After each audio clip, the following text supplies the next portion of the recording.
It's episode 6 of the Platformers. My name is Brian Barnett. I'm Chris Shriver. And I'm Martin Galazzi. And today we got a number of issues to talk about, so let's jump straight into it. What have you guys been playing? Nothing but No Man's Sky. For a day. For one solid day. Yeah. Did you go to work today? No. I thought about calling in sick to play the Demon Hunter, the new class in World of Warcraft, but I decided against it. I was good, so I didn't go in. Like, I didn't really need to, and I was just like, you know what? Today's a No Man's Sky kind of day. And, It was well worth it. So okay. I've heard a lot of pitches, and as we were talking about earlier, before we started recording, I'm not 100% sure what No Man's Sky actually is. I mean, it looks like a game where you fly around space, and you might shoot some people, monsters, aliens, what have you. And it basically just is like kind of a... It seems kind of like a walking simulator, but on a galactic scale. That's a really apt way to put it, and I don't want to spoil anything, because the game is pretty much based around moments. Like, you'll be flying around space doing jack all for a long time, you know, and then you'll land on this planet, or you'll see something, and ships will fly in, and it's just like, oh my goodness, like, this is so awesome. And it gives you that, like, it's not quite Star Trek, right? Because that's kind of what I was going in for. And it's more like this, like, solitude, right? This lone survivor almost feel in this galaxy where, like, the promise of you feeling like an explorer, it's not necessarily like that for me, because the planets have stuff on them, right? Otherwise, what would the game be? There's things to see and ruins and different types of, I don't know what you want to call them, just like points of interest. But it feels like you're the first person of your race to see it, if that makes sense. Like, it feels like you're out here for yourself, if that makes sense. It's weird. It's kind of like a philosophical game in a sense. It's Interesting. Weird. Yeah. It's about like the existence and the place of humanity in the cosmos and different things like that. Exactly. And it doesn't say if you're a human or anything. Cool. It is. It's really interesting. Like, you learn languages, and what? Like, you have to. Oh yeah, and you have to. There's multiple different races of aliens that you interact with, and you have to, like, fuel. So I don't want to get into too much spoilers or anything, but you have to, like, fuel your ship, and, like, if you don't have fuel, you just can't take off. So it's like, you have to go find what you're looking for. And it's not like it's cumbersome, but it definitely makes you think, oh, should I land there? I don't know. I don't know how much fuel's around there. I don't know if I'm going to be out on my ship for a long time. Like, I landed on an ice planet the other day, or yesterday, and... the other day, like it's been out for months. It feels like it. It feels like it. I landed. How long have I been gone? Exactly. I landed on this ice planet, and it's like negative 30 degrees Celsius, right? Real cold. And I'm like, okay. It tells you all that? Yeah, it tells you the temperature. You got to maintain that stuff. So I'm on this planet. It's really cold, and my life support is draining really fast, right? So did you ever play The Long Dark? No, I did not. Okay.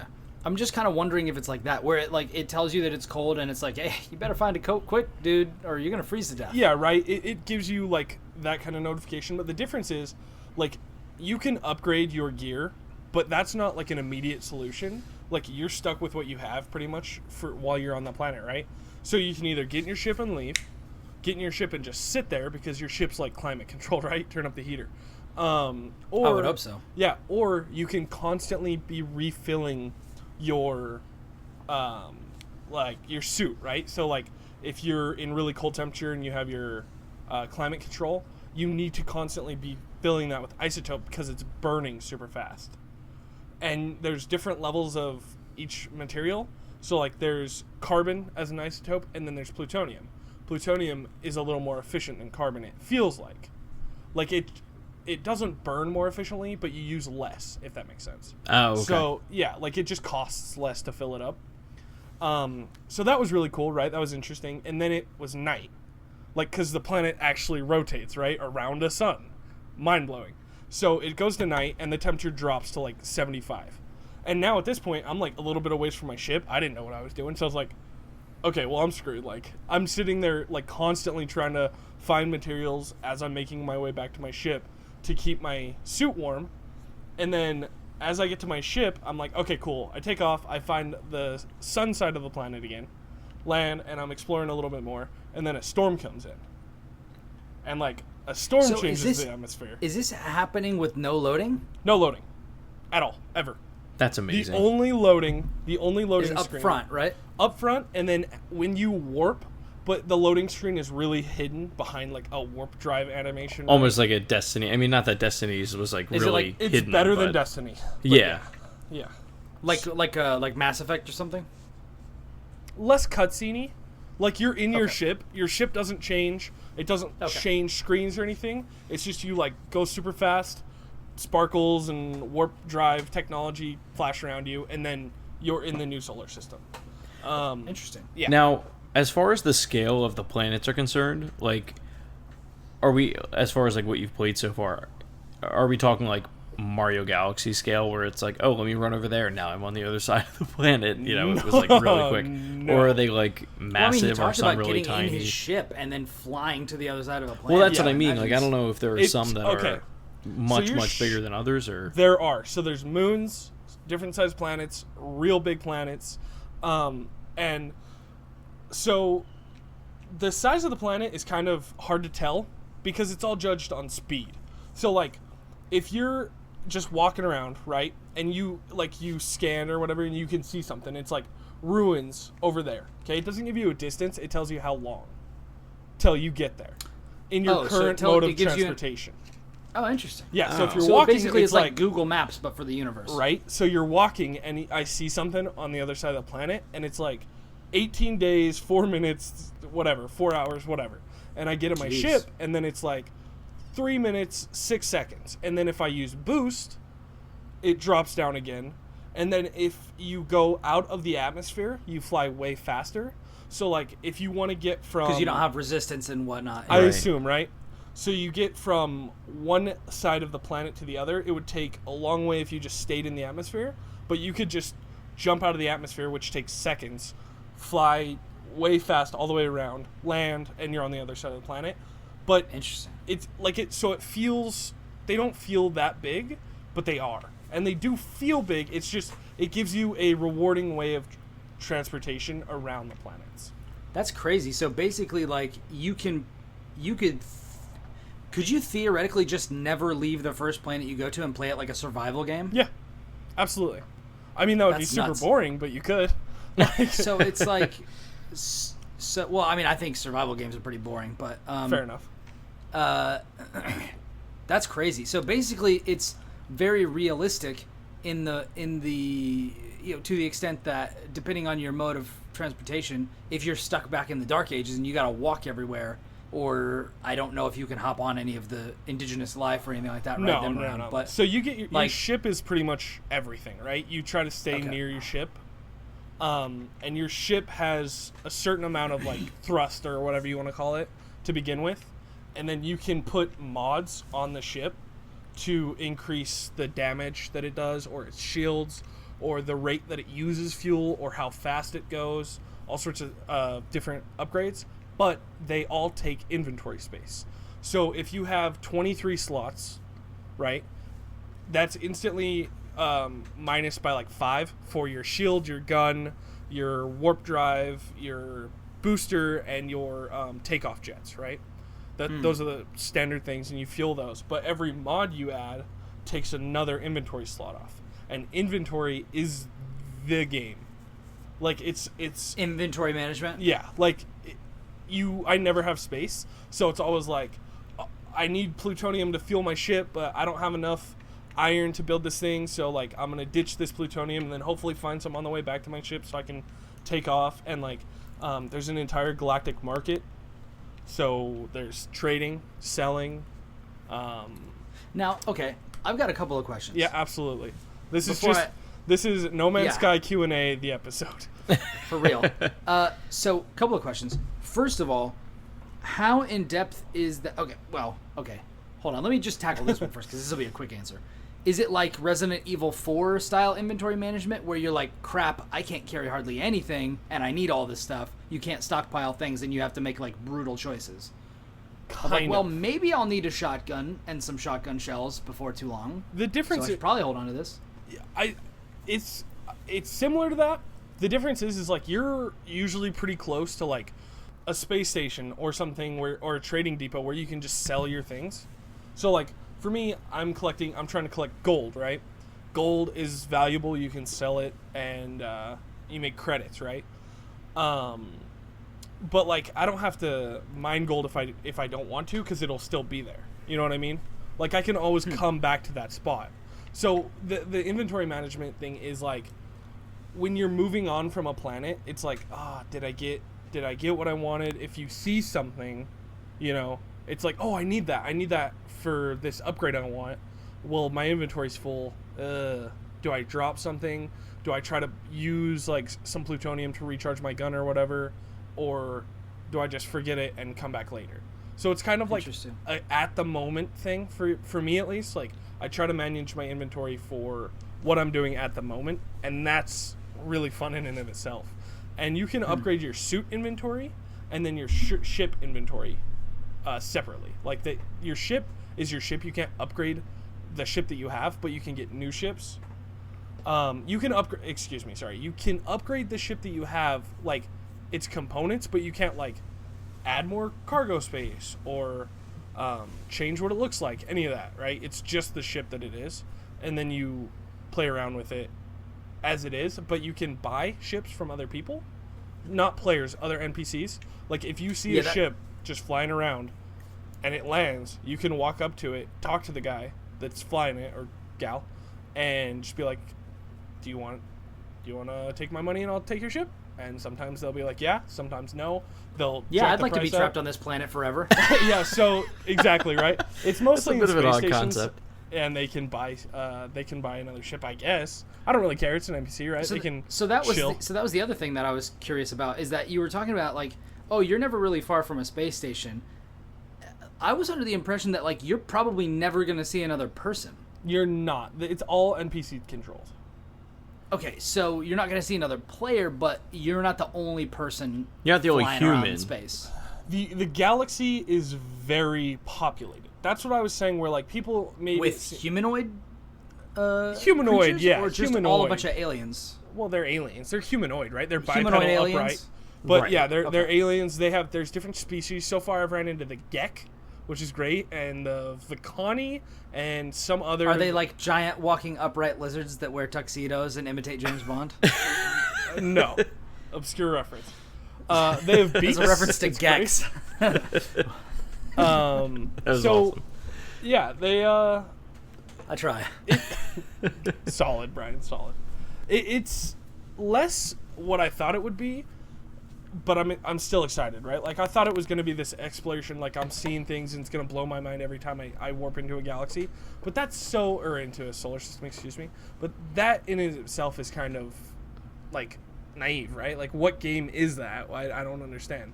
Yeah. The way that they have the game, it's super dynamic. It's every time you do something new, it feels great. And I'm doing new things constantly. Granted, I'm only like 7 hours in maybe. But it does feel really good, and it feels rewarding. And I can see the path, which is nice. Like, the higher level upgrades require different things that I haven't even seen yet. There's a story woven through it's very story light, but it's really intriguing. So yeah, it's a great game so far. It's absolutely fantastic. This is kind of a dumb question, but like, do the menus seem to, like, to you at least, do you think they're really like cumbersome? Like, are they kind of like a pain in the butt? Like, whenever I think of inventory management, I'm always like, God, if it's like a pain in the butt, I really, it's going to take me out of the experience, and I'm not going to want to play it. Like, do you have any of those moments where you're like, wow, this could be a lot better? Or I definitely have had those moments, and that's absolutely not a dumb question at all. It gives me like a second where I'm like, I don't want to do that, you know? But it's fluid enough to where it doesn't bother me. It's just noticeable. Sure. Where I'm like, oh, come on. But it's never really given me, like, things don't stack, which is kind of annoying. Minerals and like it makes elements sense though, because stack. things don't stack in real life. Exactly, right? Yeah. So like you can have a certain number of elements on you at once. Like So if you have carbon, you can have 1 to 250, and that's one stack. But if you have like other items, none of the other items stack. So if you build something, it's like, oh, it's just chilling in your inventory. And if you build another, you have to go to another inventory slot. The crafting is a little obscure. Brian, you had a question? No, I was just going to say, for anybody who doesn't know, I'm not sure what genres that might be specific to. I know that it's like MMOs and RPGs and different things like that. When we're talking about stacking, it is when you have an inventory in a lot of games, if you have like gold that you have to carry, instead of having to allocate a specific spot on a grid that each piece of gold takes, they just have one piece of gold in your inventory, and then they have a number on it which will indicate the amount of gold that you have, but it doesn't penalize you for having a lot of it. So in a lot of games, certain types or items of the same type, if they're like the same type of item always, like a piece of copper or, you know, some ore or something like that, they'll let those stack so that you don't have to get really in the weeds micromanaging your inventory. So that's what we're talking about. Yep. And so, definitely things like minerals, which is a lot of the game stack, but anything crafted doesn't stack. And it's so crucial, too, because, like, you get new inventory space for finding these drop pods. You, like, track them down, find them, and then you can go and you pay. And each time, it's exponentially more. So, More credits. expensive? Yeah, credits. The first time's free, and then it just keeps going. It's like drugs. It's great. But you want to... They're trying to get you hooked. Yeah, hey, exactly. Hey, kid, I heard you like space. Here's a backpack. Or no, here's a fanny pack. If you want a backpack, it's going to cost you a bit more. Exactly. It's not even that, dude. It's like, here's a pocket, and I'll sew you another one for 1,000,000 gold. Let's go. Oh, my goodness. It's rough. And the That thing sounds that... like they're driving a hard bargain out there. They They're trying are. to rip you off. No pockets are free, man. Come on. It's a harsh galaxy. So every time you upgrade, right? So imagine I you think have that a is bag. a famous, popular saying. There's no such thing as a free pocket. Absolutely. Martin Galazzi, 2016. So you have a backpack, right? And it has a certain amount of space, right? And you want a jetpack. Well, you have to put the jetpack in the backpack. And if you want the jetpack to go higher, that goes in the backpack as well. So every time... There are jetpacks in this video game. Yes, there is. So every time... I think I might have to purchase it. That's a given. Come on, you have to. Every time you upgrade your exosuit, is what they call it, it gets rid of one of your inventory spaces forever. Like, you can delete that item, but you can never, like, take that off. It's there. So that also is, like, penalizing you for, like, well, I want my jetpack to go higher, but I like carrying things. So Oh, man. I'll probably wait. Yeah, so, like, it really drives, like, the exploration to find more things, to upgrade your inventory, to then find upgrades and, like, recipes, I guess, to upgrade your suit better. Well, and not only that, it almost sounds like you want to kind of plan out what types of planets you want to go to. Like, so if let's say I'm like, okay, I'm going to outfit myself to go to like a lava planet or whatever. So I'm going to up whatever stats I need to do that. I'm not going to do that and then immediately change it and go to an ice planet. An ice planet. Yeah. Like, that's So, what it like, seems like. I'm just guessing. I'm not far enough into the tech tree for that yet. But what I've seen, it's more like your environmental suit capabilities have been increased. It's not like specific ice, specific hot, but it's like, okay, do I want to upgrade that if I'm going to be going to these, because they're a dime a dozen, right? These super climate planets. Sure. It's like they're everywhere. So am I going to really focus on those and do that, or am I going to try to stay away and just hit the regular planets, which are still dime a dozen? There's like 4 quintillion planets. Yeah. And really focus on that and get maybe like an underwater breather or more sprint or higher jetpack. So it's like, is it speed? Is it survivability? Is it shields? Is it weapons? Like, so on every planet, also, I didn't really talk about this, combat. Combat is not like something I really think of when I think of No Man's Sky, but it's definitely a part. there's these things called Sentinels, and they're on every planet. They're little machines, and they have different tiers of them. So, like, there's these little, think Guilty Spark, right? Little flying orbs. And they scan you, and if you're not doing anything, great, they don't care. But if you start taking resources, they'll be like, hey, what are you doing? And they'll scan you. And if you take a ton of resources, that's a problem. If you kill wildlife, that's a problem. And they'll just start attacking you. So the one gripe I have about the game really is that combat feels clunky a little bit. Where, like, it's kind of got like an auto aim system, but not an auto aim, like snap aim, I guess. But right. when I'm using that, I don't feel like a badass, I guess. You know what I mean? Like, I'm like kind of running away. You don't feel like there's skill shots or whatever? No, exactly. I'm just like try to find the thing, shoot it, because it's hurting the hell out of me, and that's fine. I was thinking about it today, and I feel like it's less of like a problem and more like a feature almost, to where like if I'm an explorer and this is what I'm doing, like, it feels hectic. Like, it doesn't feel like Call of Duty, you know what I mean? It's not smooth. And I don't know if that's by design or if I'm just being an apologist, but like, I kind of like it. It feels like I'm like, oh god, I don't want to be in combat, like, hurry, run, you know? And I just like shoot my gun and run away. Like, I don't feel like I'm gung-ho going in there. I don't know. And I mean, that may have been their intent originally, but I mean, do you know... Yeah, I was going to ask if you thought it was by design. Yeah. It feels a little bit like it is. When you get shot, even if you're not taking a lot of damage, they do like a really strong job of telling you.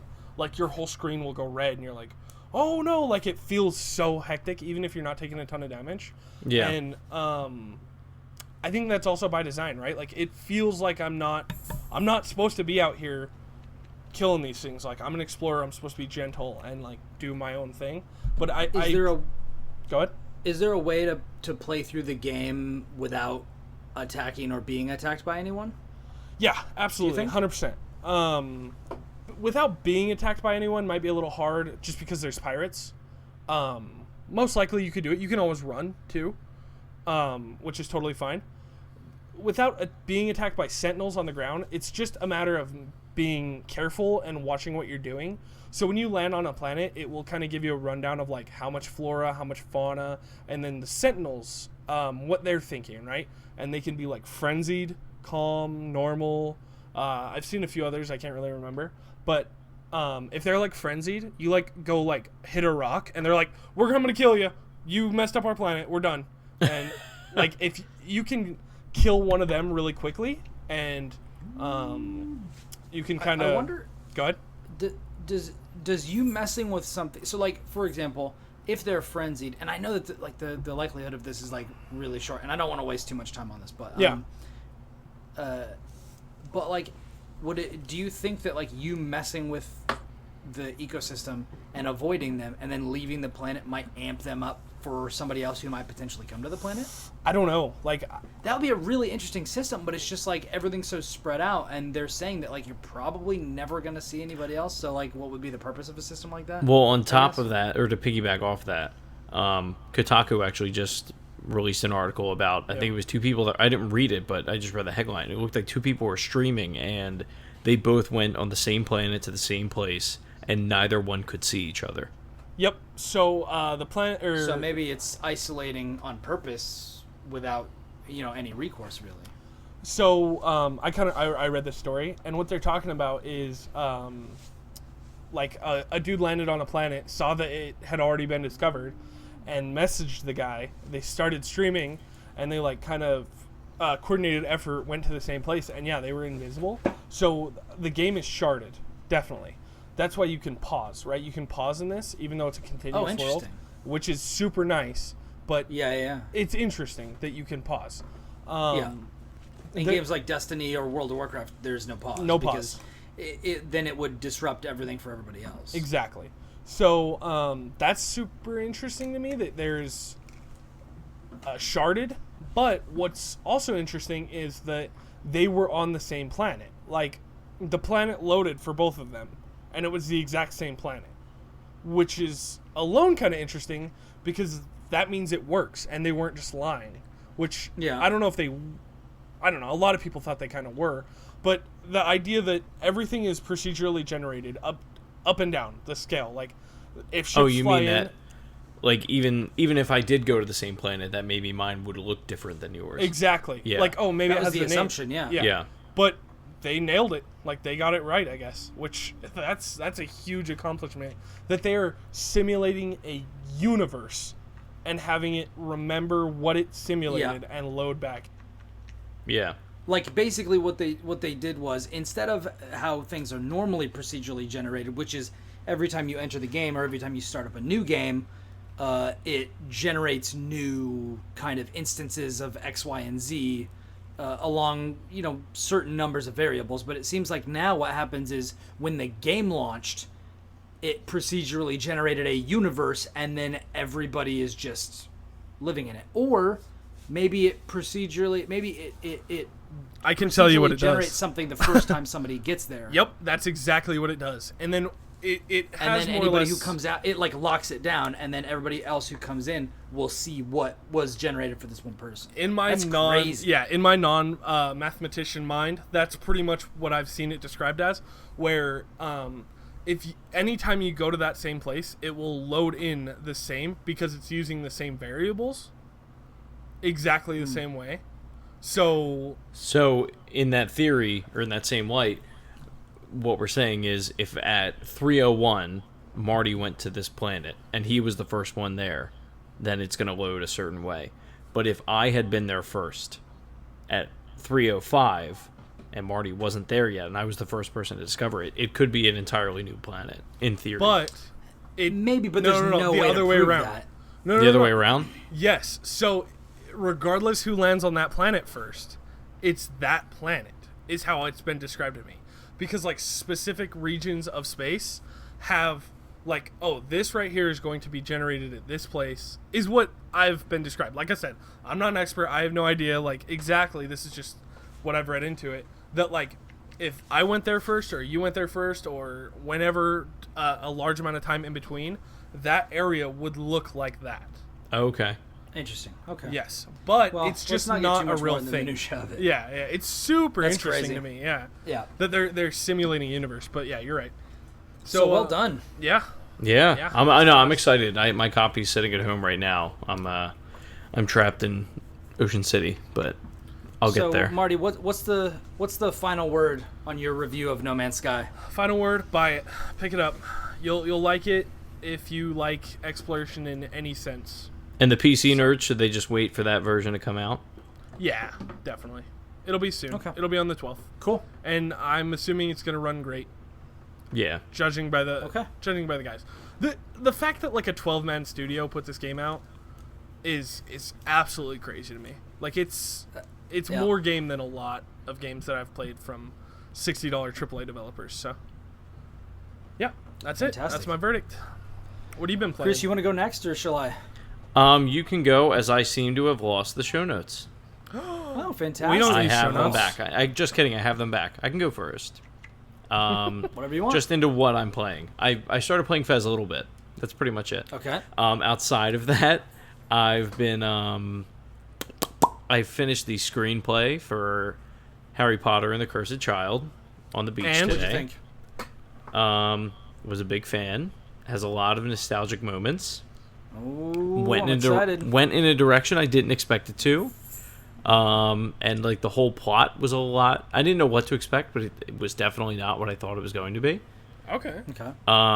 but good. Was it yeah? not about I a enjoyed it. cursed child? Yeah, I definitely enjoyed it. It was interesting. I would like to go see it. I don't think I ever will get the opportunity to outside of So like, go to London and Yeah, go to exactly. West Ham and watch a play. yeah, outside of the Blu-ray release that is probably going to happen at some point. Probably. Yeah.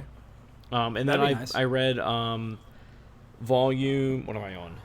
I think I'm on volume 4 of Batman New 52. I've read 2 and 3. Yeah, I've been So loving where is that. that? I read the Court of Owls. That's but what I I didn't just get any finished. further than that. Okay. Yeah, that's That like is right where I awesome. fin- dude. It's so good. It's awesome. Oh my goodness. Yeah, huh? New 52, bringing it back, yeah, coming strong.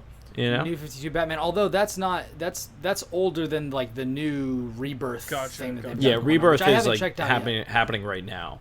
But New 52, now that Rebirth is out, a lot of that stuff, especially if you go on like Amazon, I typically don't. I end up going to a comic book shop to get stuff like this. But but they're all like $11 now, like for the whole volume sets, which is cool. That's nice. So I've just been doing that.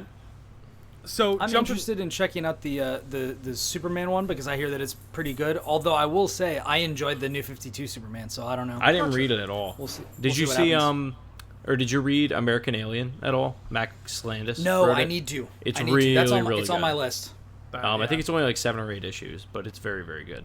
I'm definitely thinking about jumping into that. I'm not a comic book guy, but I really like the MCU and I really like the movies that have been coming out. So I want to get a little more into comics, and I really like Max Landis. So I think that's probably where I'm going to start just for fun. Yeah. I've heard really great things about American Alien. I'm going to check it out. It's just I'm trying to get through my Steam backlog, and different things are coming out that I want to try. So Chris, question for you. Not to bring it back to too much books or anything, but we can talk about whatever we want. It's our podcast. So, Cursed Child, like no spoilers, no in depth at all. I was kind of really upset that like she didn't just make a new Harry Potter book.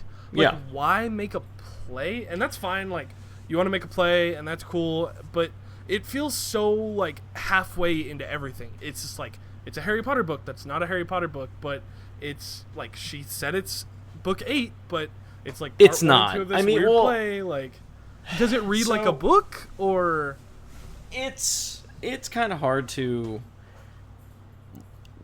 It's really hard to talk about without giving spoilers. I guess what I'll say is like have you ever read a screenplay? No. Okay. I've read scripts. Yeah. So for those who are unfamiliar, what ends up like my dad was asking me about like how does that even work? Like how do you read a play? And I'm like, well, it's got character lines and then stage directions. Yeah. Right. So. So it has the stage direction? Yeah. So like every single thing, it's not chapters. It's like Act 1, Scene 3, Hogwarts Express, and then it'll say the character's name, their dialogue, and then if there's like certain stage direction or actions that they need to be doing, that's typically listed. Or if there's like a fight scene, then it'll kind of set the scene for that, and who's throwing what spells and things like that. That is I don't like that. Like, I mean, that's what a script is, I mean, that's just absolutely right. That's a script, but why did she make it a script? Why? I think for her as a writer, she wanted to just explore something different. It's the first time she's ever really done anything like that.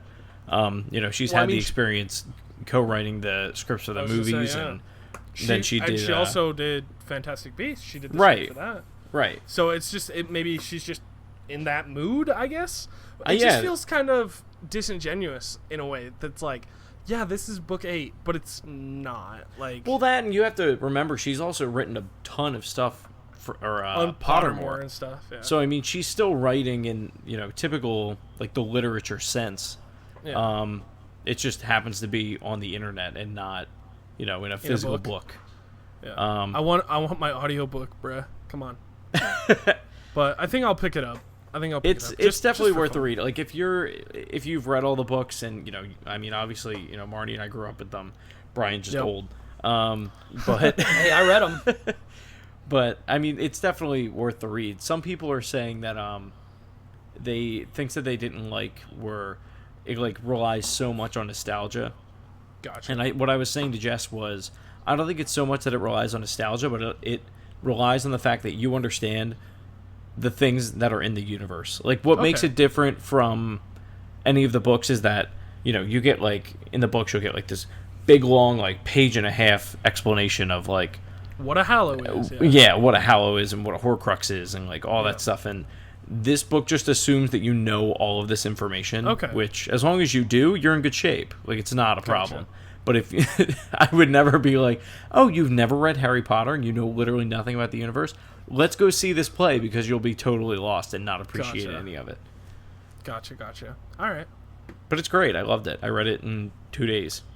Good. Is it thick? It's like 300 pages, but again, scripts. It reads quicker. About average. Yeah, they read very quickly. Okay. Yep. Okay. Yeah, I'm gonna pick it up then. Made my mind. Thank you, sir. Yeah, man. What else you been playing? Cool. What else you been doing? That's it. That Tetris. I played some Mortal Kombat with my brother's friend the other night. I got my butt kicked and remembered how bad I am at that game. Yeah. Yeah. And we were playing Peggle 2 this morning. Peggle 2 is amazing. It's like Good game. It's one of my dad's favorite games, and he was like, "God, I wish they had another Peggle." I was like, because he has a Xbox 360 we got him for his birthday one year, and I was like, actually, and I put it on. Isn't Peggle 2 also on 360 now? It might be. I don't know. be, He yeah. never really uses it anymore because he beat Peggle 1, and now he's like, I have no use for this thing. So he never really touches it. It's just really funny. Your $200 Peggle machine. Yeah, but he's like, oh my God, there's another one. Gonna go buy an Yeah. Xbox One. Nice. But he was stoked. That's Nice. funny. Very nice. Yeah, otherwise now, I mean, it's just been a lot of reading, and, we've been going to the boardwalk, and oh my God, I mean, we've been playing a ton of Pokemon Go, obviously. All right, so Obviously. I need For to those talk that about missed, for those that missed last week, Chris is on come on, vacation Rick. right now. this. I am on vacation, yes. Just briefly. So Brief Pokemon Go. I'm not gonna allow Pokemon Go to be like the standard game of this It's show. not. It is Don't worry, not it'll that be good. No Man's Sky next week. Don't worry. but it will be. You guys all played it. We'll play it, and we'll all have our own little experiences to talk about, and it'll be great. But right now, this is where I live. All right. So, the New Jersey boardwalks just are completely lined with Pokestops, and what it seems like the businesses that are there, like in front of one, will actually drop lures. So as people walk, like Mac and Manco's, which is like a really famous pizza spot for the uninitiated, which I assume is you too. Yes. So I think they're actually dropping lures every half hour, so people actually Gotcha. come in and get pizza and like hang out. But I mean, so I was at level 20 when I don't know where my phone's at. That was right here. Dear Lord. I gotten to level 20 before I got here, and I'm now at 21 and a half. Which is huge. I sat in the living room last night just evolving stuff. I now have a Victory Bell, Seeking. I caught a Porygon today. What? Electrode. Let's see. Slowbro, Ponyta, Ammonite, Kadabra, Dragonair. Oh, you got a Dragonair? Yup. I'm about to Nice. get a Poliwrath, Wartortle. Now we're just naming off Pokemon. Dude, it's just like, it's unreal. A Graveler. I got so much stuff just walking the boardwalk. It makes me so mad when people live in like super historical places. I'm like, I'm gonna go down to the park and there's gonna be 3 like, Pokestops, and that's if I it. actually went to Philly like for a day, I would make out like a bandit. I'm just too lazy. So you're like, I'm gonna go to New Jersey instead. Yeah, instead I'll just do that. Like, and I don't need to spend Yeah. time with my family. Jess and I are just gonna play that all Go day play on the Pokemon, boardwalk. yeah. Oh yeah. Oh, yeah. But it's been great. That's where I'm at. Good. Well, I'm glad you've enjoyed it. What about you, Mr. Bry Guy? What have you been playing? What was I up to this week? This week I got in a horrible car accident. Oh yeah, that happened. Yeah, it do did happen tell, on because we've Tuesday. only talked about this over Twitter. Oh, Yeah, Jess so, Jess is handing me a piece of meat. What is this? Kielbasa. I don't know what that is. I do. Kielbasa That's sausage. exciting. I appreciate It's you. Yeah. very inappropriate Tell Je- when Brian is about tell to Jess tell I us say this hi. heartwarming story about car crashes. They say hi. Hi. Okay. I said your order for cheddar on your burger. Is that okay? That's fine. Okay. You want more than that? So we might or might Yeah. not cut this out. This is No, great leave it. podcast. Leave Well, it. nah, we're not gonna cut this out. What's Why that? would we cut this out? I figured you'd want some, so I brought I do. It's fine. Okay. Okay, I love you. didn't have to speak words. I love you. Can I have a friend come in my room and talk to me? Okay, so Brian, what happened? So As I eat on this on sausage? Tuesday night, my wife Audrey's little brother got engaged, and we went down to this Mediterranean place called Aladdin's. That's like 3 or 4 blocks from where we live, maybe a little bit more. But it's really close. So we went down, celebrated with them, had some some delicious lamb and chicken and whatnot. As you do. Headed home. We're stopped at a light, and all of a sudden, bam! Hit from behind. This guy gets up, comes to the back window, says, "Oh my God, are you okay? Are you okay? Are you all right? Oh man, my neck hurts. I just had neck surgery. Are you What? okay? Did you see that guy trying to run me off the road? What? Hit me in the back and all this sort of stuff. Oh man. Oh, I hope you guys are okay." And of course, our car had a recall on it on the passenger side airbag, and there was a chance that there might have been that it might randomly deploy and that pieces of metal might come out. Which I don't know if you know anything.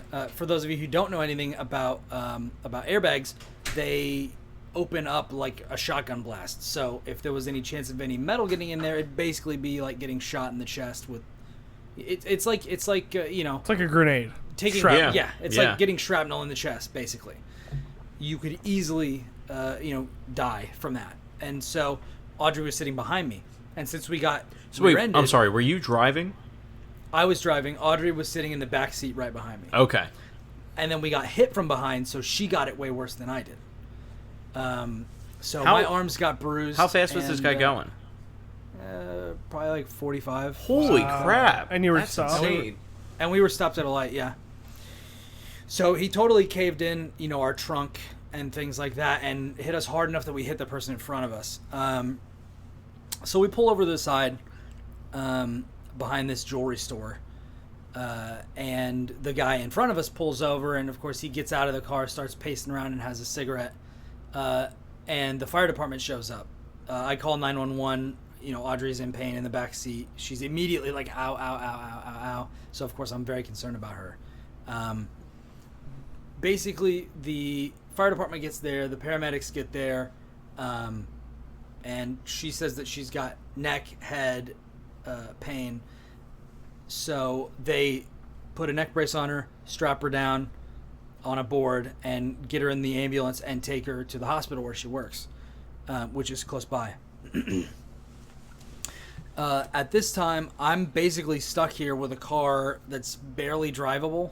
The back bumper is scraping so hard against the tire that it's making like this horrible noise. Oh my god. If I try to drive it all, excuse me. And so at this point I get a call from her little brother who just got engaged, and he's like, oh man, I just heard what happened, are you guys okay? And so he drives up and says he's gonna pick me up, and we're gonna go see her at the hospital. The guy that hit us keeps coming up to me and trying to hand me this piece of paper, and he says, hey, I don't feel great. I need to go home and throw up, so I'm just gonna go. And I said, no, dude, you need to stay here and wait for the cops to show up so they can get your statement. We can get this all worked out. And he's like, oh, okay.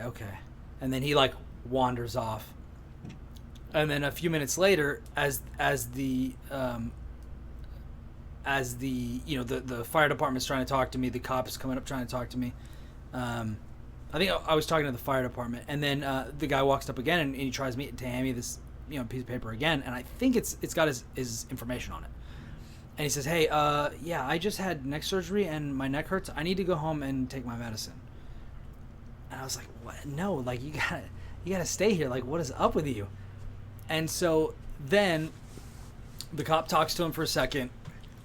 Cop talks to the other guy that we had been pushed into. And then he goes back, sits down in his car, starts to, write out his police report before he comes and talks to me. So then the guy that hit us got in his car and started doing like a 17-point turn to try to get out. And at this point, I look over and lock eyes with one of the firemen, and we're like shrugging to each other like, what the heck is this guy doing? And then, we call over to the police officer and are like, hey, did you tell this guy he could leave? And he's like, oh, God, son of a whoop whoop. And he just like starts going after him. And at this point, this guy is barreling down the road. Oh my god! And like he just takes off. So I'm standing there, and it's just the fire department, and then this guy that we were pushed into. The guy who initiated this whole thing is gone. The cop is gone. I'm like, well, what the heck do I do now? My wife's in the hospital. I want to go get over there because she's in the ER, trying to figure out if anything's going on. So I talked to the fire department, and they're like, well, stick around for a couple of minutes, see if the cop comes back. If not, then you can call in. You can get, you can ask for the police report. number, and then you can file that with your insurance and whatnot. So I wait around. I talk with the other guy and one of the firemen, and he was like, "Yeah, this other guy's story, like the guy who bolted, like his story doesn't add up with the two of yours at all. So something's definitely up." So a couple minutes go by. The cop pulls back in, gets out, and like walks up to me and is like, "The guy wouldn't stop." And then he starts to take my statement. So he just like did he just let the guy go, or did he? What I didn't see, we'll get to that. Okay. What I didn't see happen was there was a tow truck that pulled in behind me. And so I'm giving my statement, I'm talking it through, and the police officer was like, "Yeah, this guy's story doesn't add up at all, and he is clearly at fault." And then he's like, "Here, give this. Here's your copy of the police report. This is the name of the guy that hit you. This is all his information." I'm like, how did you get all that?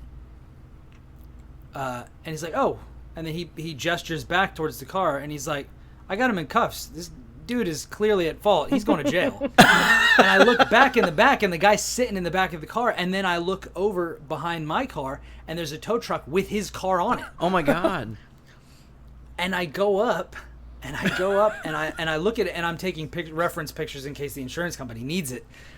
So I walk up, and I need to post this in the chat so I can show you guys. But basically, he's driving a black Chrysler 300, which is a nice car. Yeah. It's also a very sturdy car. And we were driving a Honda Civic, which is a good car, but not as resilient as the Chrysler 300. Sorry, I'm unfamiliar. Is it 300? Is that like an SUV? Is that No, it's a car. No, it's like no, a town car. like a sedan? Yeah. Okay. Think of like an old style Cadillac. Okay. But newer Like and nicer. it's a boat. Okay. It's a long car, big trunk, long front, probably V6 or 8. I don't know. Okay. It's a long car, very resilient. The front bumper is like kind of dented, and the whole back of our car is caved in. Yeah. So, if that gives you some idea, I walk up, and like in the movies or TV shows when they like reveal something, you walk around a corner, and like something just comes into view.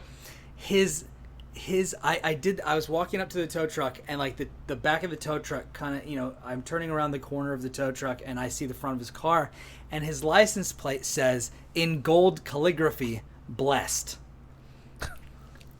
which I thought was fantastic. Wow. That's terrible.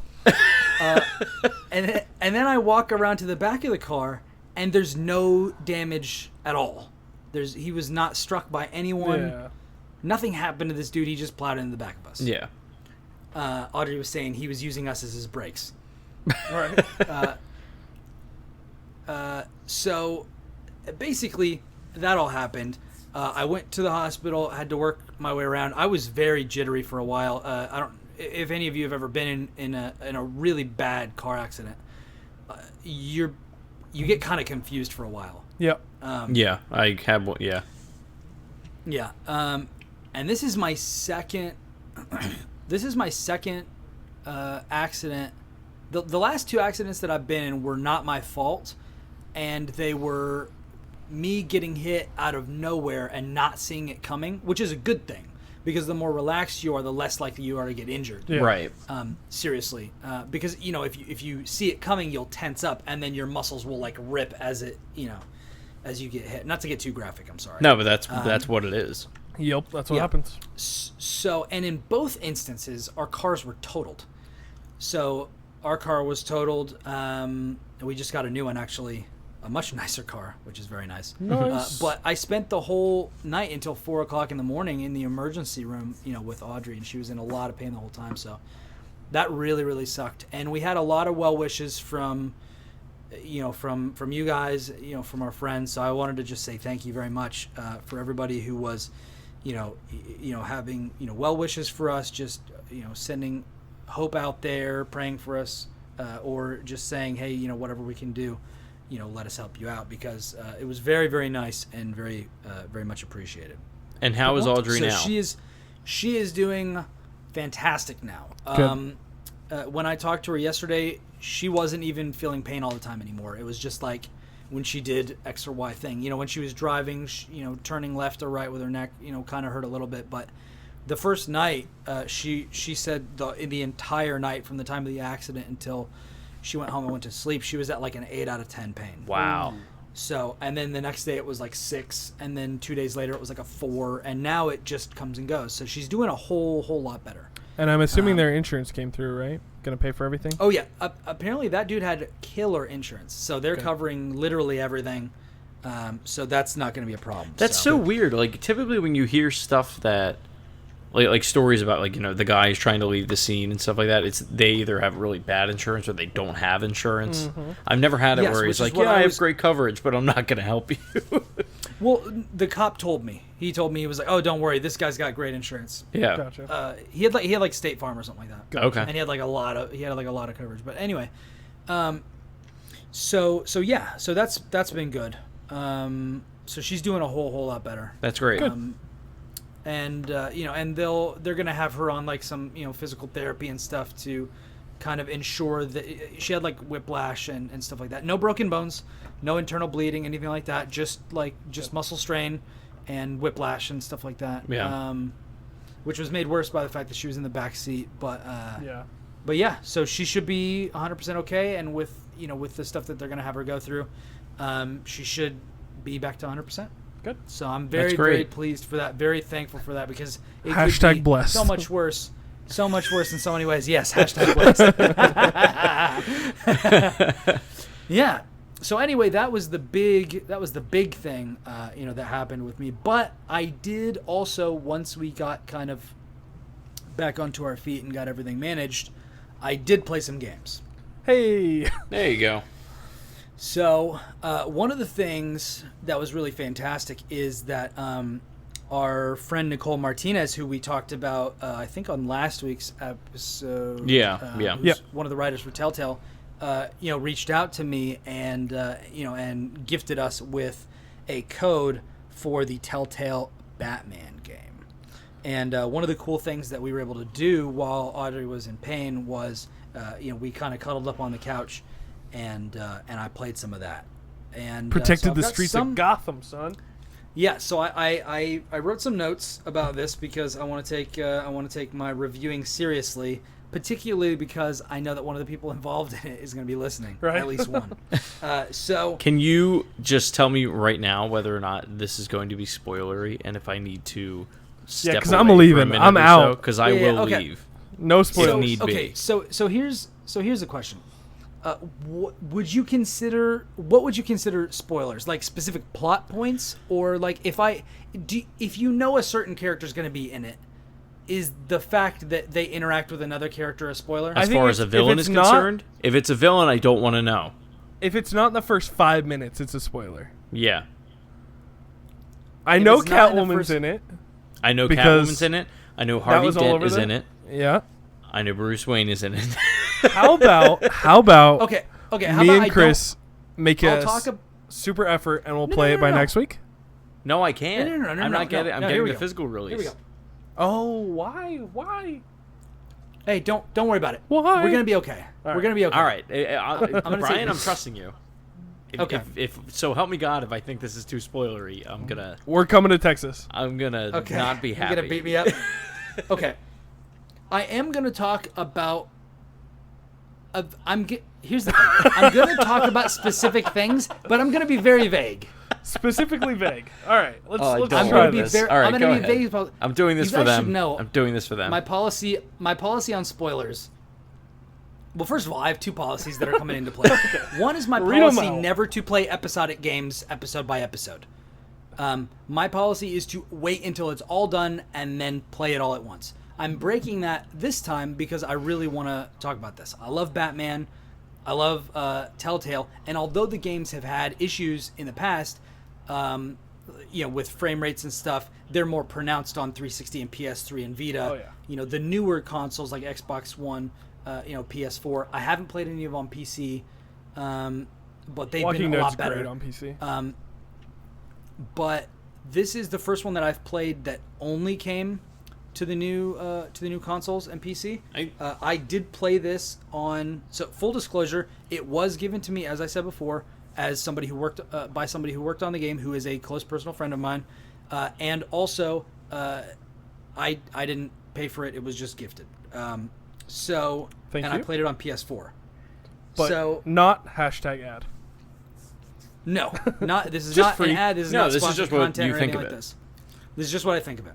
So a few quick notes, and then I'll get into some stuff. Maybe. Okay. So first of all, I love the Batmobile. All right. It's awesome. That's second of all, interesting in a Telltale game. Having a vehicle that's new, kind of. I think this is one of the coolest Batmobiles I've seen. All right. Maybe ever. Okay. I like it a lot. In this game, it feels really great to act like Batman. Okay. Like I think maybe more than even the Arkham games. The Arkham games, they're just like fighting games. Like obviously they're Yes, great, and- but they're fighting games. And I don't like the combat in the Arkham games. So when everybody was going around talking about, oh man, the Arkham games combat is so good, why don't we have every game do this? I was like, no, please, this is garbage. Why would you do that? Arkham combat is perfect. Arkham combat is not good. For anyone It's- wondering why I'm not saying anything, it's because my jaw was just open for a solid 30 On the seconds. floor. Here's the thing. Explain to me how it is any different than Assassin's Creed. Oh my 2 combat. god, are you kidding me? I knew you were gonna say that. Oh my god. It's because it's Assassin's Creed similar. combat is so bad. It's No, so I disagree with bad. both. Oh I disagree. My god. It is. It's the same, and they're both garbage. Okay, No. I'm so heated. But here's the thing: I played through Batman: Arkham Asylum, Batman: Arkham City, and Batman: Arkham Knight because of the story. Yeah. And the stories were good, and they pulled me through. And you know what? After I'm done here, I'm gonna go play Arkham Origins on PC. You know why? Not because of the combat, but because of the story. Yeah, Because I feel ya. Batman stories are awesome. Yep. So Anyway. yeah, back to the thing. Back to the thing. It feels great to act like Batman. There are a couple of different types of segments that you can play as. I don't know how much you guys have heard about this. There's like in any Telltale game where there's. Let me see. Is there any Telltale game that I've played that doesn't have combat? I think they all do. Yeah. Uh, Minimal, but yeah. They've revamped the combat system, Okay. and it is better and smoother than it's ever been. And I'm not just talking about via frame rate. I'm talking about the way that they do it. Okay. It's more like it's like they've changed. Okay, imagine a hybrid of like the Wolf Among Us combat and like God of War QuickTime events. And Okay. you'll have an idea of what the combat is like in this game. It's really, I like it. It's not. Yeah. good. Yeah. It's never gonna be an action-based game. Obviously, like everyone No, should no. know that. But it's moving away from like the swipe up, swipe left, Right. that kind of deal. I mean, they still have all of those, but it's just they're framed in ways that are easier to respond to. Okay. Can you give an Which I example like. without like giving anything away? Of just like, So, like- I'm just trying to think like button presses even like what like how can it be that much different? So for example, well, they're a little bit different in the way that they relay the information. So like as you're fighting, it's okay. In Wolf Among Us, there's one scene where you're chasing a character through a hallway, and stuff comes at you at full speed, and you just have to react. Right. In this one, a dude is like, let's say you're going someplace and this dude pops out of nowhere and starts to throw a punch at you. Time slows down and gives you like a couple of seconds to respond with the proper input. Okay. And then after you do that, it'll speed up until the next hit comes. And so it gives you a bit more, you've got a little bit more time to respond before you enter like a fail state or whatever. Almost Okay. like a bulletproof monk kind of thing. And they mix things up, and then you've also got button combinations. So like you can have like a triangle and R2 that can pop up if you're going to do something really cool. Okay. That'll be like a finishing move or something like that. So you'll still have this swipe left, swipe right. You'll have the ups, downs, your Yeah. X square stuff, and it'll mix it up. Like so, like if you fail and then you got to retry the thing again. It's I don't not. think I ever actually Well, so did. really they almost I'm took so that good from at like this game. the Arkham games, like the finishing moves thing, because that's how you would always do like end a combo. in those games. Yeah, and some of them are context sensitive, which I really like. That's awesome. But to say any more about that would definitely be a spoiler Sure, to one of the sure. cooler scenes. That's So something I I've always really- loved about Telltale. Like, not to take an aside, but the fact that the games are more crafted than almost any game there is, right? Like, it knows exactly how many enemies you're going to fight, how you're going to fight them, and where you're going to fight them. So it's not super, like, involved or anything, but it feels better than 90% of games to me. Like, when you fight somebody, because it's so scripted, I heavily guess, scripted, without feeling like you still feel like a badass. You still feel like I did this, in my opinion. Well, that and I think anytime that's those because moments everything's happen, more linear. right. I think it's just because everything's more like That's what I'm because saying, It's yeah. a story beat. Like, for example, if you're Lee in The Walking Dead and you're going up and you're trying to take out this one zombie, the zombie's going to be by the car all the time because that's how the story goes. Right. Yeah. Whereas in like a game, like an open world game where you're attacking somebody in, like, since we mentioned it, Assassin's Creed 2, like that dude could wander around anywhere. So like there's no context sensitive stuff. Yep. So I think they've focused it down to like what specifically is happening, and that gives them more freedom in like, since this dude is always here, do you want to bash his face through this window? Do you want to throw him over the side of this cliff? Right, You right. want to stab him in the eye with a screwdriver? Or, what have Yeah, you. You do exactly. it with a purpose. It's not just Yeah. Yep. because it's there. So more responsive. I really like the way that they did that. There's good dynamic between the characters. I really like the writing. Like, it just... And I've heard people say that they don't like the voice acting or that they don't like the writing or it feels stilted. I didn't get that at all. Okay. I really enjoyed it. I think that... oh my gosh. Troy. Yes, Troy Baker. Okay. And I was like, I think this is where he's going with this. yeah. Troy, Nailed it. and also, she played Fetch in Infamous Second Son. Oh yeah, I can't remember her name. She's Catwoman in this one. Yeah. Ashley something. Ashley Johnson. Right? Is it Ashley Johnson? Yes. Yes. I thought Ashley Johnson played Ellie in She did. The Last of Us. she did. This is a different person. Hold on. I gotta look this up. This is gonna drive me This crazy. is gonna drive him crazy. Guys, I can't feel my legs from sitting cross-legged on this You bed. You better stop doing it. It's Just jump on the it's a bed. It's struggle. fine. Just jump on the All bed. right. So, Chris, have you seen Suicide Squad, Chris? No, so we were. Let's not get into no, this. no. This is gonna take the. Well, no, all I'm gonna say, we were supposed to see it on Thursday night in IMAX. I actually have to figure out what happened with the tickets.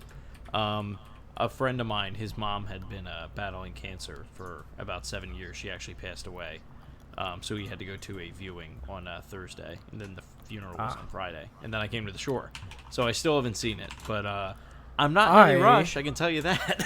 I am very sorry about your friend. Yeah, that's all right. That's terrible. Yeah. It was one of those things we all kind of were just waiting. Yeah. You know? Yeah. Well, I mean, back to video games, so I can be an ass. And movies. Suicide Squad, real bad. Really? Real bad. Go see it though. Go Like, see I it? hate when people say that. Like, oh yeah, it's terrible, but you should go see it. But it's worth watching because like there is a good movie there somewhere. It's exactly how I feel about Batman vs Superman. It's so almost there. It's unbelievable. Well, and like then I'm there's, assuming you've like- seen Batman vs Superman, right? Oh yeah, and I felt that like walking out of Batman v Superman when we saw it in theaters, I remember saying to Jess, I'm like, something happened to this movie where like it got so cut up, and then Yep. when the Ultimate Edition came out, I was like, oh, okay, like this makes a lot more sense now. Yes, Brian. Okay, Laura Bailey. nailed It's, it. I didn't realize it was her. Okay, That's Yes. awesome. She's great. She's absolutely great. she's Yeah. Barbara Gordon isn't in the Arkham? new- no, in she might be actually. I'm thinking The Killing Joke? Yeah, Gotcha. which is not Anyway. very good as a movie. Yeah. Oh, that's a shame. I'm having a real tough time with DC right now. I've always been a Marvel guy, but like DC has so much cool just like potential. So much cool potential. And they're throwing so much of it away. No, But you then you don't- get stuff like Batman the Telltale series and it's like they're doing it right when they give it to other people. I don't So think it's so much that as much as it is the things that are getting highlighted like so heavily are the bad ones. Gotcha. Like Scott Snyder's Yeah. Batman series is awesome, but like not many people talk about it. But anyway, back to Did you So yeah, games? so the Telltale? voice, she's Catwoman. She does a really great job, and I really like the kind of interplay between her and Batman. Okay. I really like it. There are the action scenes, there are the kind of conversation piece scenes, and then there are like detective scenes. Okay. And man, I gotta say, I really like the new linking system. So you played the Arkham games, right? right. Yep. So if you haven't played the Arkham games, there are scenes where Batman basically goes around and tries to recreate a crime scene, but it feels kind of, I don't know, Video gamey? It was lacking something. You basically just wander around and follow. He uses some sort of a scanner to be, I can tell what happened. That's not what happens in these games. In these games, you walk around, you inspect different things that look like they're out of place, and then you look around at different things and you can link two things together, and then Batman will try to make a supposition about maybe what happened. Okay. And when you get it right, it'll advance the story. Oh, that's cool. So it's super cool. It's and I like liked the it a lot. remembering card game. I don't know Remember. anything about that. Yeah, you know where it's like the two cards, and it's like you hit this one, and they're both orange. Yay, you win. But if they're Oh, orange yeah, and yeah, blue, yeah. yeah. Yeah, Just yeah, yeah. like the Memory match two. game. Yeah, match 2. There you go. Yeah. That's exactly what it sounds like. Yeah. Is it, Brian, tell me this. Can you just inspect everything and do it like that? That's typically how I I play mean, those games. With you can definitely like process of elimination. Yeah, it can you if just like want to. fail your way through it and be like, okay, I'm going to check the vase again and this, and then I'm going to check the vase again and this. Like, I mean, yeah, you can, but that's like a super boring. You're thing Okay, to do. I'm You're just the saying, worst it's not like- Batman ever. yeah, I'm not, Batman, that's not most like how average detective. He figured it out after 8 minutes. Yeah. That's Brian. So The vase So- was broken. He did So I it. really like that. I had a really good time with it. There are some twisties in the plot that I like a whole lot. And having ended it, I was reminded, and by ended it I mean I finished it. Right. Not like I was just like screw this and like threw the Quit. controller through a window. No, when I finished it, I was like, ugh. I was reminded why I made that resolution never to play a seasonal game Gotcha. episode by episode, because I just want to know what happens. So comparing this to the other episode ones in the various Telltale series, this might be my favorite. It's real strong. How long is it about? I split it up between 2 nights. It's a couple hours, yeah. Okay, wow. That's actually pretty long. Now I took my time. I wandered around. I inspected like everything. Yeah. Yeah, as you do. Yeah. So it was longer than I expected, but not as long as I wanted. Okay, fair if enough. that makes sense. So basically, very strong start. I'm really interested to know what happens moving forward, and if the quality maintains throughout the series at this level, man, it might be the best Telltale game ever. Awesome. And just so you know where I stand on the current ones, I've played all the Telltale games except for Minecraft, and my current favorites are Walking Dead Season 1, and my favorite right now is The Wolf Among Us. Okay. So good. That's kind of a unique opinion that I've seen. Most people What? kind of don't like The Wolf Among Us that much. What? my goodness, it is- No. It's so much better than like literally everything It's else. so. It's so good. I want. I know both in too. your circle it's pretty big, but yeah, it didn't do as well as most of the other No. ones. Well, no, I'm I- the only person I know that's played it. Really, It's one of those games in that my I don't think people. It wasn't. Nobody knew what it was. It wasn't like a game. It has no with rules or property. anything like Yeah, that. it Exactly. has no property Well, behind it does have a property, but they didn't name it that. Like it's It's the Fables, yeah. the comic series, but they didn't name it that. But even that isn't like and that a huge it's not seller. huge. It's not Game of Thrones. I think or it's an Batman. Image comic, isn't it? It's a what? I think it's an Image comic, or something like Yeah, that. it's Isn't something like that. it? Which is a It- part of DC. Is it Yeah. Vertigo? It might be Vertigo. yeah. I'm not sure. I'm not I don't know. Um, Anyway. Yeah, that actually sounds right. But anyway, Yeah. So I just wanted to say that. But before you go off and think that I've totally been bought and that all of my things that I have to say about this game are positive, I've got one thing that really stood out to me and took me out of it that I really didn't like. Okay. That Nicole and girl, I'm all her going- lines, terrible. This is Everything yeah, she wrote. Yeah, It's awful. all of Nicole's lines just awful. Everything else fantastic, the best that there ever has been. No. The writing's fantastic, but there was. So you know that you can choose to be a more conservative Batman or a more kind of brutal Batman, Yeah, right? you can be your Right. Batman. Yeah. And that's what I Be was your actually going Batman. to ask you was what kind of Batman are you, Brian Barnett? I am a Batman that trusts people. I'm a Batman who believes in the best of people. I'm a Batman who will never cross the line. You're I feel like Christian you're And Bale. that almost actually- yeah. Huh? So you're Christian Bale. No. Well, He won't cross the line. no. I'm Kevin Conroy. Oh, okay. And so Explain this for us actually led- non-nerds. Just kidding, Kevin I'm Conroy nerd. was the Batman from the animated series, who is The perfect probably Batman. the best version of Batman. Yeah. I cannot wait to be my Bat Flick.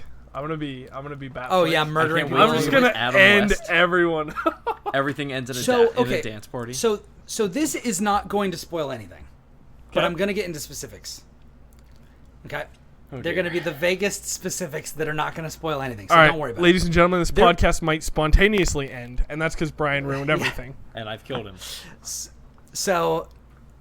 So there is a scene where you have an opportunity to be violent towards someone. Bat Flick. Oh, I know not. what this is. I already know what this is. But I don't, so keep it vague. Okay. Yeah, I am. You know how I feel. I hate spoilers more than almost anything. Good. So I'm not going to spoil anything. I want you guys to be able to experience it for yourself. There is a scene where you have an opportunity to be really brutalize somebody or not. And me being the straight walk the line Batman, I'm never going to cross. I'm going to operate outside the law just to get justice done, but I'm never going to betray the spirit of the law. Okay. Which is Due process. people in then, authority need to be held to. Yeah, exactly. I believe in the system. I believe in your Jim Gordons and I trust people and I leave the stuff to them. But so I didn't. There's basically, I just used the threat of violence without actually perpetrating any violence against this person. Okay. And at the end of the scene, it cut to the next thing, which was Alfred talking to me, and he was talking about how he couldn't believe that I had done this and that this dude ended up in the hospital, and he was basically half dead, which doesn't make any sense because I didn't even touch the guy, Huh. and Maybe he was it- totally fine when I came upon him. So Maybe that's that- a future, That's almost what that point. sounds like, Yeah. Oh, you left him alone, but then somebody else came and. that's not No. how it happened. I'm Okay. not, it would spoil it to tell you why it's not Okay. that way. Okay. Okay. But So it just there's glitched. there's no opportunity for a middle ground. If I didn't do it, then that didn't happen. Basically, so that really confused me. That may just be a bug that needs to get ironed out Yep. or whatever. But that was the one thing that took me out of it. But other than that, I had a very smooth and pleasant experience, and I really, really enjoyed it. So I highly recommend it. If you're the type to go episode by episode with these sorts of games, pick it up, because let me tell you, this Batman game is fantastic. I usually end up doing the first episode or the second episode, and then doing the 5 or 6 at the end. Yeah, That's and probably just, what I'll end up doing with it. yeah. So we're almost to the end of our podcast, but I do want to talk about something really quick because it strikes very close to my heart. And this is about Nintendo. Oh. The usual Nintendo segment, just shorter than most. Very, very unusual Nintendo segment because it's about Metroid. Oh, Right. very unusual that we talk about Metroid on this podcast. It's not unusual that we talk about Metroid. It's unusual that Nintendo does something related to Oh, Metroid very true. Very true. that's worth talking about. And that still holds true today. Nintendo actually didn't do anything related to Metroid, but a fan has spent the past several years basically painstakingly recreating Metroid 2, which is actually one of the games that I never got to play. And he recreated it in the style of Metroid Zero Mission, which came out for Game Boy Advance, which I did play. Okay. Basically, my first Metroid game was Super Metroid, and then I played every Metroid game after that up until Metroid Other M, which I didn't play because a lot of people were saying it was terrible. Sheep. Super Metroid was the first one I played, and it's the gold standard. It's amazing.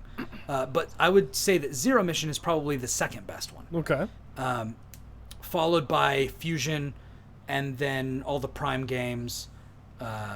And so basically, the person who was making this fan remake of Metroid 2 posted it. And Kotaku posted an article on it where you could go and you could pick it up. So as soon as I saw that, I immediately went and downloaded it because I knew that it would be flagged and taken down because Nintendo doesn't really have any patience for anybody doing anything fun with things that they should be doing things with. They just want everybody to go sit in the corner and think about the good old days and, have only that, Come on, dude. You have Star Fox and Splatoon. Come on. What more do you want? Just get out of my house, Marty. Yeah, take a lap. So I downloaded it and I played the first like probably 10-15 minutes of it, and I have to say I like it. It's good. So did it get flagged? It did. It's already Yes. down. Oh yeah. The next day it was gone. Do you Gotcha. have the installer still? Yeah. I'm gonna have to get that off you because I couldn't. Yeah. grab Oh it. yeah.